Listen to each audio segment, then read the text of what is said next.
हाँ भाई बताओ। क्यूरी का नियम तो हो गया था। क्यूरी वॉइस का नियम, क्यों क्यूरी वॉइस का नियम?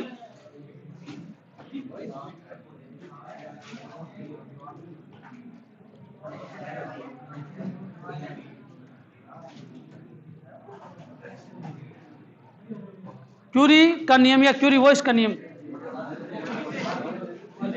हाँ भाई आवाज नहीं, देखो क्यूरी वॉइस का जो नियम है वो देखो क्या होता है।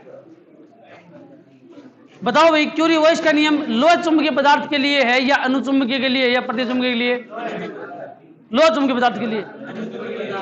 क्यूरी का नियम किसके लिए है? अनुचुंबकीय। तो क्यूरी वॉइस का नियम किसके लिए है?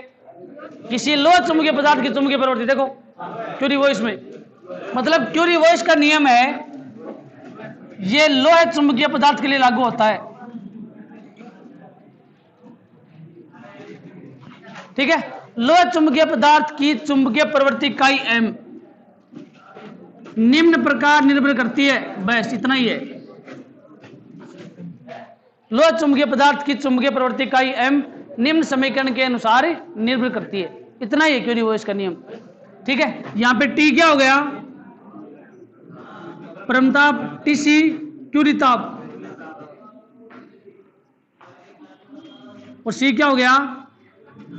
क्यूरी नियतांक। क्यूरी ताप का मान विभिन्न धातुओं के लिए विभिन्न होता है। ठीक है, अलग अलग धातुओं के लिए क्यूरी ताप का मान अलग अलग होता है। ठीक है, इतना ही नियम है वैसे आपके सिलेबस में। किसी लोह चुंबकीय पदार्थ की चुंबकीय प्रवृत्ति और निम्न प्रकार निम्न समीकरण के अनुसार निर्भर करती है। ठीक है, यहां तक कोई दिक्कत? अच्छा, चैप्टर ना अभी चैप्टर कंप्लीट करनी है। अभी एक टॉपिक और बाकी है। एक टॉपिक ये नहीं आएंगे एग्जाम में, चुंबकीय पदार्थों का वर्गीकरण, ये हटा दिया सिलेबस में। न्यूमेरिकल सारे करने हैं जो मैंने, एक मिनट, इसमें न्यूमेरिकल वो करने हैं जो सिलेबस में, मतलब जितने भी फॉर्मूले आपने अभी तक पढ़े हैं और जो सिलेबस के अंदर हैं, जैसे काई एम टी सी, ठीक है ना, एच वेक्टर के फॉर्मूले, बी वेक्टर याद करना।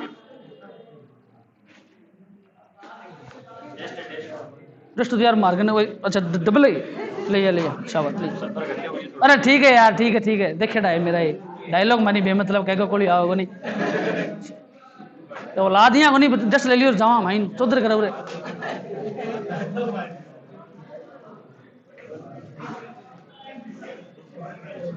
पढ़ी क्यों ही फिर मन समझो मुझे खराब ही होना चाहिए। पढ़ी क्यों ही इन्होंने पढ़ाई छोड़ दिया आपको? बताओ स्कूल मामी टाइम पास करके घर इन्होंने पढ़ाई छोड़ दे, फिर घर रह जाए आपको।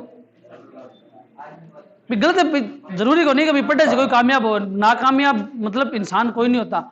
जो कोई अनपढ़ है वो भी तो कमा के खाए बेचारो। लॉकडाउन का महीने जगह मतलब कि सब्जी बेचनी आ मतलब बहुत हाई फाई हो गया, सब्जी का महीने बेचा करता ना, इतना भाव तो लूंगा भाव। ठीक है, और मैं 2.5 रुपया कमा, मैं एकदम जीरो पर आ गया। अब बताओ, समय समय की बात होती है। तो जगह मेहनत नहीं कर सके, जगह पढ़ नहीं सके, पढ़ाई छोड़ दो फिर क्यों? बिना मतलब स्कूल में आओ, फीस दो, फेल होगा, अगले साल छोड़ो, बात बैठी है, पहले छोड़ दो ना है धक्को कर रहा क्यों? मतलब क्या को गोली आगो नहीं, मैं मतलब टॉप आऊंगा, टॉप क्या आऊंगा? तू टॉप जगह आऊंगा, मेहनत करेंगे है, आग मारना को नहीं, और स्कूल में जाऊंगा और पढ़ना आज को नहीं, पास होऊंगा और बढ़िया परसेंट बनाऊंगा, मतलब ही को नहीं मरना का बढ़िया परसेंट। ये बताओ।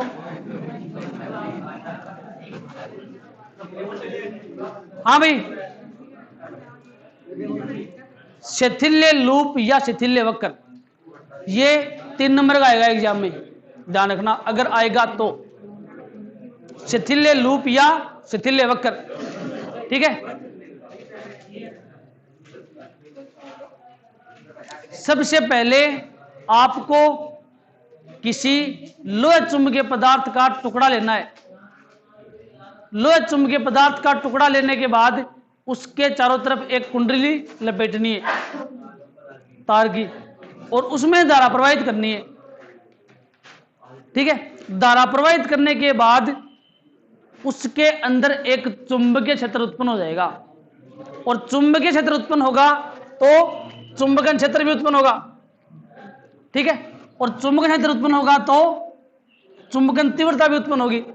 इसका मतलब चुंबकीय क्षेत्र B और चुंबकन क्षेत्र H या चुंबकन तीव्रता I और चुंबकन क्षेत्र H के बीच में आपको विभिन्न मान प्राप्त कर ग्राफ खींचनी पड़ेगी, विभिन्न मान प्राप्त करें ग्राफ खींचनी पड़ेगी, ठीक है।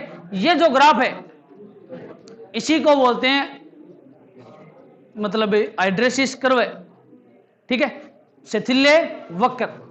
BH कर्व है या BH वक्र बोलो इसको या IH वक्र बोलो, एक ही बात है, ठीक है। B और H के बीच में वक्र खींचो या I और H के बीच में वक्र खींचो, एक ही बात है, ठीक है। और ये निम्न प्रकार का प्राप्त होता है, ठीक है। ग्राफ की जो साइज है, जो शेप है, जो आकार है, वो आपको याद रखना पड़ेगा, इसका कोई इलाज नहीं है। शिथिल्य वक्र,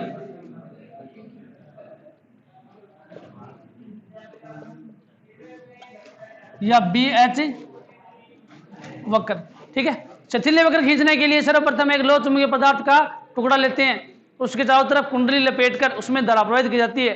तो धारा के मान में वृद्धि करने पर चुंबकीय क्षेत्र के मान में वृद्धि होती है, और चुंबकीय क्षेत्र के मान में वृद्धि होगी तो चुंबकन क्षेत्र H के मान में वृद्धि होती है।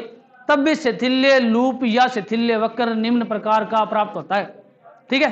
अब वक्र तो थे बना ले शो, लेकिन एक माइन की पॉइंट है का नीचे इसका वर्णन है, उस वर्णन को ध्यान से समझो एक बार, वो वर्णन इंपॉर्टेंट है, क्योंकि ग्राफ तो आपने याद हो जाए कोई दिक्कत को नहीं, लेकिन वर्णन है ना वो याद नहीं होता, उसको समझना पड़ेगा। ये आपकी एक्स एक्स, ये वाई एक्स, ध्यान से समझना भाई इसको, वाई वाई डेश, ठीक है। ये वक्र OA, इसके अनुसार आपको मान प्राप्त करना है। O से लेके A तक आपका मान बढ़ेगा। एक्स एक्स का जितना भी मान है वो अब एक्स एक्स का नहीं रहा, वो चुंबकन क्षेत्र H का मान बन गया।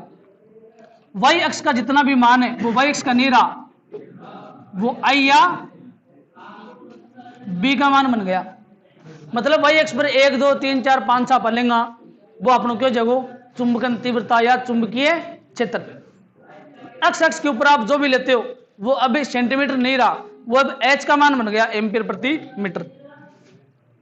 यहां तक कोई दिक्कत? जैसे मैंने लिख दिया 1 2 3 4 5 6, तो वो सेंटीमीटर नहीं है, अब गणित के मायने तो क्यों है सेंटीमीटर ले होते, माना पैमाना 1 बड़ा खाना बराबर 1 सेंटीमीटर। यहाँ पे वो सिस्टम नहीं है, माना पैमाना 1 बड़ा खाना बराबर 1 चुंबकन क्षेत्र, ठीक है ना। अब वो एक्स नहीं रहा, अब वो H बन गया, और अब ये वाई नहीं रही, अब ये I या B बन गया, ठीक है। ध्यान से देखो, O से लेके A तक जो साइज है वो ये रहेगी, उसके बाद में ये आकार, फिर ये आकार, इस तरीके से आपका ग्राफ आएगा BH वक्र, ठीक है। A से फिर पॉइंट ये B, ये पॉइंट C, ये पॉइंट D, ये पॉइंट E और ये पॉइंट F। यहां मान आप घटते क्रम में, फिर यहां बढ़ते क्रम में। अच्छा, ग्राफ में तो कोई दिक्कत नहीं है, ग्राफ तो आप याद कर ले, कोई खास बात को नहीं, ठीक है। अब देखो दिक्कत कहां है और क्या इसमें समस्या आती है, ध्यान से देखना 1 मिनट। ये पॉइंट है O, ये मूल बिंदु है। O पॉइंट के ऊपर B भी 0 है और H भी 0 है, इसमें कोई दिक्कत, ठीक है। F पॉइंट है, F पॉइंट पे H का मान तो है, लेकिन I क्या है 0। यहां तक कोई बताओ भाई, F पॉइंट पे H का मान तो है, लेकिन I का मान क्या है 0। B पॉइंट है, B पॉइंट, यहां पे H का मान क्या है 0, I का मान कोई ना कोई है। इस पॉइंट पे I का मान 0 और H का मान माइनस में है, इधर प्लस इधर माइनस, क्यों? D बिंदु पे I का मान भी है और H का मान भी है, लेकिन दोनों ऋणात्मक है, H का मान भी ऋणात्मक है और I का मान भी ऋणात्मक है, क्योंकि ऊपर होता है प्लस, नीचे होता है ग्राफ में माइनस।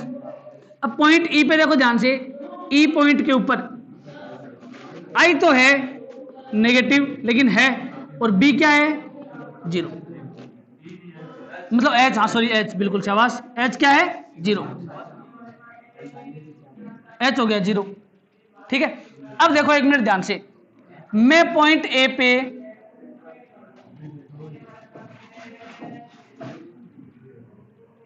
ये पॉइंट ए है, ठीक है, ए के ऊपर मैं एच का मान बढ़ा रहा हूं, ए पॉइंट पे एच का मान मैं बढ़ा रहा हूं, बढ़ रहा है एच का मान 1 2 3 4 5 6, लेकिन बी के ऊपर आई क्या हो जाता है, फिक्स, बी पे आई फिक्स हो गया, और एच क्या है, नियत या 0। बी पे तो आई क्या है, 0। ए पर जब मैं एच का मान बढ़ाऊंगा तो बी के ऊपर आई का मान क्या हो जाएगा, फिक्स, और एच क्या हो जाएगा, 0। चलिए यहां तक, अर्थात अपने को वक्र ए बी प्राप्त होगा। ठीक है, अब देखो बी से सी की ओर ध्यान से देखना, बी पे मैं एच का जो मान है वो ऋणात्मक दिशा में कम कर रहा हूं, कम हो रहा है, कम कर रहा हूं, तो आपको वक्र बीसी प्राप्त होगा, और बिंदु सी के ऊपर एच का मान ऋणात्मक में अधिकतम हो जाएगा या फिक्स हो जाएगा, और आई का मान क्या हो जाएगा, 0। मतलब मैं अपने हिसाब से बता रहा हूं आपको भाषा, थाने लिख लो एक माइन, वास्तव में भाषा में आपा के लिखा। ठीक है, सर्वप्रथम क्या करेंगे, वक्र खींच लिया, ठीक है ना, शिथिल्य वक्र जो है वो निम्न प्रकार का प्राप्त होता है। ठीक है, बना दिया, बनाने के बाद में 1 number point, 2 number point, 3 number point, ठीक है ना, बिंदु ए पर एच का मान बढ़ाने पर आई का मान नहीं बढ़ता, और बिंदु बी पर ये नियत हो जाता है। क्लियर, अब बी से सी की ओर, ठीक है, अर्थात बिंदु बी से एच का मान ऋणात्मक दिशा में बढ़ाएंगे, ठीक है, या कम करेंगे एच का मान जो भी है, तो बिंदु सी के ऊपर आई का मान 0 हो जाएगा और एच का मान ऋणात्मक दिशा में नियत हो जाएगा या फिक्स हो जाएगा, नियत का मतलब फिक्स हो है। ठीक है, अब उसके बाद में यदि एच का मान दोबारा ऋणात्मक दिशा में बढ़ाया जाए, ठीक है, तो डी के ऊपर आई और एच दोनों क्या हो जाएंगे, फिक्स हो जाएंगे। ठीक है, और वक्र सीडी प्राप्त होगा। ठीक है, अब पुनः डी से ई की ओर ग्राफ खींचेंगे। ठीक है, तो बिंदु ई के ऊपर आपका आई तो क्या हो जाएगा, ऋणात्मक दिशा में फिक्स, और एच क्या हो जाएगा, 0। ठीक है, फिर एच का मान दोबारा बढ़ाएंगे तो एच के ऊपर एच तो नियत मान प्राप्त कर लेगा और आई क्या हो जाएगा, 0। इस प्रकार अपने को शिथिल्य वक्र प्राप्त होगा। ठीक है ना, मतलब था ना ये ग्राफ में आप के करे अबे बात लिखनी है, खाली मेरी थ्योरी भी ये लिखवाई है, कोई दिक्कत नहीं थ्योरी कमाई। ठीक है, समझ में नहीं आई थ्योरी तो दोबारा पढ़ लेना, फिर भी समझ में नहीं आया तो दोबारा पूछ लेना। बस ये बात आपको ध्यान रखनी है कि इस पॉइंट पे क्या 0 है, इस पे क्या 0 है, इस पे क्या 0 है। ठीक है, अच्छा, अब एक तो होता है लोहा, कच्चा लोहा, और एक होता है फौलाद या स्टील। ठीक है ना, फौलाद की औलाद, फौलाद की औलाद का मतलब है स्टील की औलाद।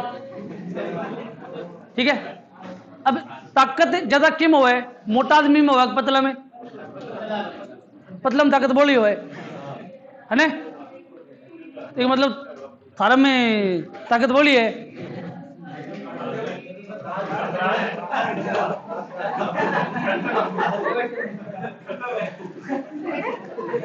वो तो मैं भी करते मैं तो।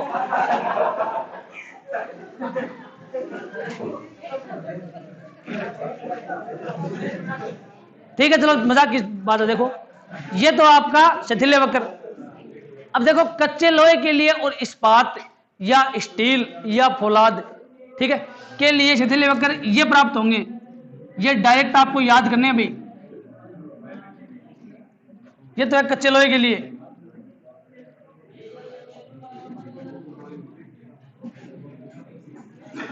ठीक है, और इस्पात के लिए क्या हो जाएगा, थोड़ा सा साइज हो जाएगी मोटी, बस इतना ही है।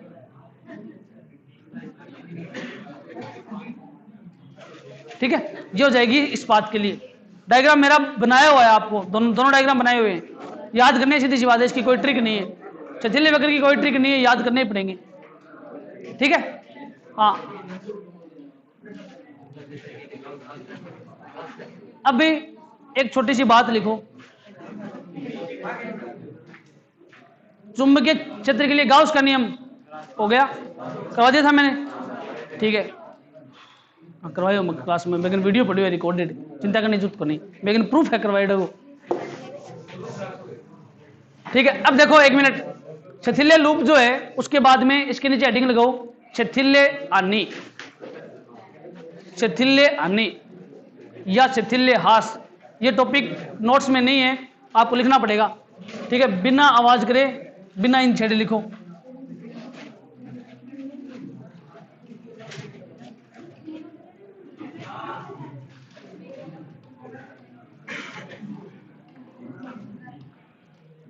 शिथिल्य हानि या शिथिल्य हास।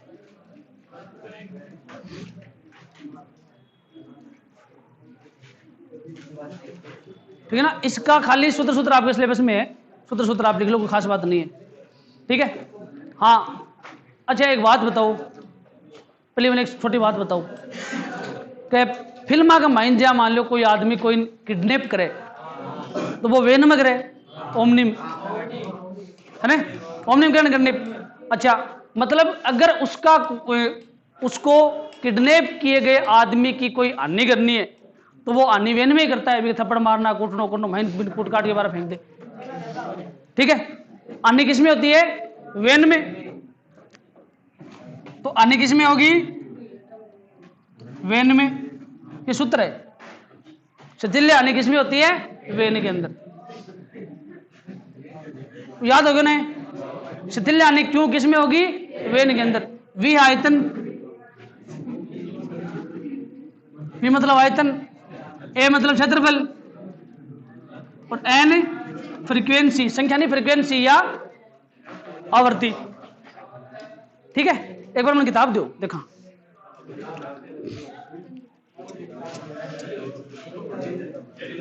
अरे किसी किताब दे दो, कोई भी किताब दे दो एक बार।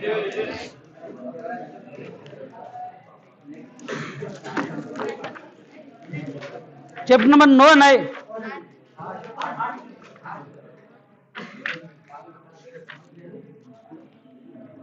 लिखो। इसमें इसकी थोड़ी सी थ्योरी वो लिख लो। चुंबकन के एक पूर्ण चक्कर में, चुंबकन के एक पूर्ण चक्कर में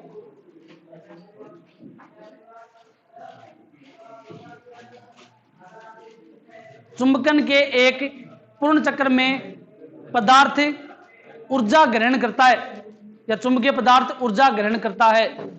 चुंबकन के एक पूर्ण चक्र में पदार्थ ऊर्जा ग्रहण करता है, तब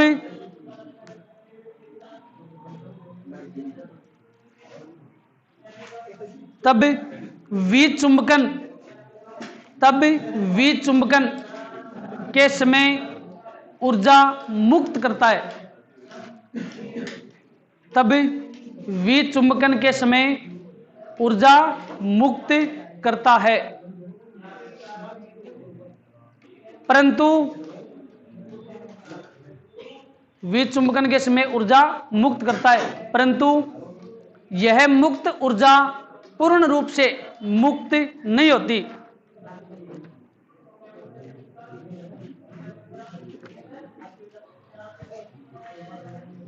पूर्ण रूप से, परंतु यह मुक्त ऊर्जा पूर्ण रूप से मुक्त नहीं होती। तब इस स्थिति में ऊर्जा की कुछ हानि होती है, पूर्ण रूप से मुक्त नहीं होती। तब इस स्थिति में ऊर्जा की कुछ हानि होती है, ऊर्जा की कुछ हानि होती है, जिसे शिथिल्य हानि कहते हैं। शिथिल्य हानि कहते हैं, हानि कहते हैं। नीचे लिखो एरो का सिंबल लगा के। शिथिल्य हानि को, शिथिल्य हानि को कैपिटल क्यू से प्रदर्शित किया जाता है। शिथिल्य हानि को कैपिटल क्यू से प्रदर्शित किया जाता है।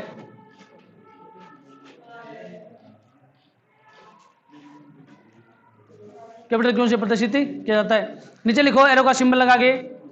शिथिल्य हानि सदैव प्रति सेकंड ऊर्जा हानि के रूप में व्यक्त की जाती है। शिथिल्य हानि सदैव प्रति सेकंड ऊर्जा हानि के रूप में व्यक्त की जाती है।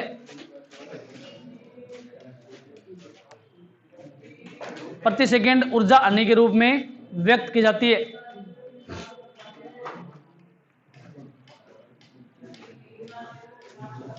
नीचे लिखो एरो का सिंबल लगा के, शिथिल्य हानि को निम्न सूत्र से प्रदर्शित किया जाता है।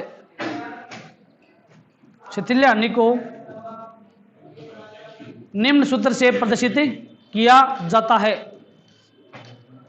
नीचे लिखो अर्थात Q is equal to when V is equal to पदार्थ का आयतन, A is equal to BH वक्र का क्षेत्रफल, N इज इक्वल टू आवर्ती।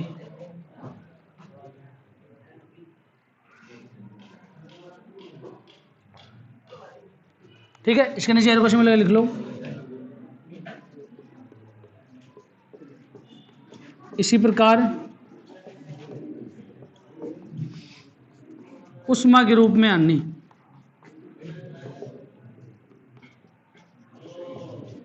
क्यों बट्टा जे, तो वेन बट्टा जे। जे क्या है? उष्मा का यांत्रिक तुल्यांक। बराबर जे को उष्मा का यांत्रिक तुल्यांक ये होती है कैलोरी के अंदर, कैलोरी के अंदर आएगी ये। हालांकि है नहीं आपके सिलेबस में, नहीं है ये, खाली इतना ही आपके सिलेबस में Q इक्वल टू वेन। इसके ऊपर भी कोई न्यूमेरिकल आ सकता है, बाकी इतना नहीं पूछते एग्जाम में। ठीक है, चैप्टर 8 कंप्लीट। जितना आपके सिलेबस में है उतना आपको ऑनलाइन और ऑफलाइन दोनों तरीके से करवा दिया है। ठीक है, अब बात है न्यूमेरिकल की। नोट्स के अंदर न्यूमेरिकल दिए हुए हैं, ठीक है, वो आपको करने हैं। टोटल न्यूमेरिकल इस चैप्टर के एकदम सरल है, कोई हार्ड नहीं है, सिर्फ आपको मान रखना है। सूत्र के अंदर मान रख के फिर न्यूमेरिकल आपको निकालने हैं। ठीक है, इंपॉर्टेंट चीज इसमें एक तो है शिथिल्य वक्र, जो 3 नंबर का एग्जाम में आ सकता है, और जितनी भी छोटी परिभाषाएं हैं वो सारी छोटी परिभाषाएं आपको याद करनी है। चुंबकन क्षेत्र क्या होता है, चुंबकीय प्रवृत्ति क्या होती है, ठीक है, बाकी गाउस का नियम इंपॉर्टेंट है, बाकी और इसमें कुछ है ही नहीं, हटा दिया सब। ठीक है, पाठ्यक्रम में जो है वही पढ़ना है, बाकी फालतू चीज आपको नहीं पढ़नी है, उसके आगे आपको क्रॉस लगा लेना है। नोट्स के अंदर आप क्रॉस लगा लो। ठीक है, हाँ एक चीज हो ध्यान रखना भाई, उदासीन बिंदु की स्थिति है इसमें, उदासीन बिंदु की स्थिति, ठीक है ना। उदासीन बिंदु की विभिन्न स्थितियां, शुरू में देखो चुंबकीय बल रेखा के बाद में पॉइंट है उदासीन बिंदु।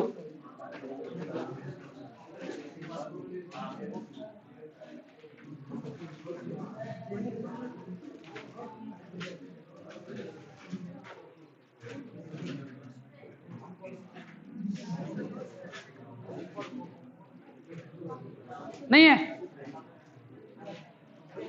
चुंबकीय बल रेखा भी कौन है ना, चुंबकीय बल रेखा